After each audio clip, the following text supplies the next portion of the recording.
Alright, we're at this video because if you don't understand the way a motorcycle works, most 95 to 97% of most motorcycles are manual. They are sequential shifting, okay? Which means you need to shift in every sequence. So first, second, third, fourth, fifth. You manual car drivers can go from first to third to fourth to sixth, right? I mean, it's crazy, but you can because of your configuration and the way your engine is designed, okay? It's not that way in a bike, okay?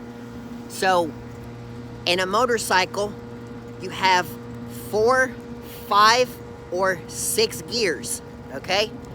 So, you have gear 1, gear 2, gear 3, gear 4, gear 5, and gear 6. But you have 7 gears. Why is that?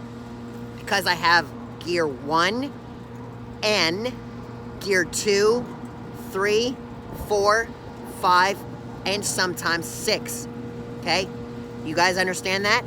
So I named N because neutral is in between second gear and first gear. If you lift your shift lever up only a smidge, you're going into neutral. Well, what does neutral do? Neutral doesn't move your bike. You're not going anywhere, okay? So that's why it's important. When you need to get into a gear, shift.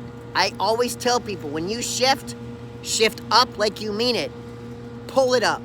Don't half-toot it, meaning don't give it half of your effort. If you do, you're going into neutral, all right?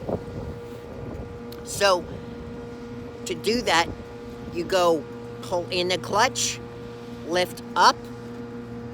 It's going to come back to its original position. So, pull in the clutch, lift up, let go of it. It'll come back down. Let go of your clutch. Not like that.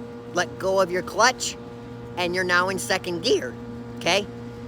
Pull in your clutch, lift up, drop it down, let go of your clutch. That's the speed you actually want to do it at from second to third, okay? I wish I had my GoPro today to show you how efficient and all the motions with your hands that you should be doing that. And I want to take you through all the gears. And a separate video, we're going to do that on the road and in a public parking lot, okay? When there's not a whole lot of cars.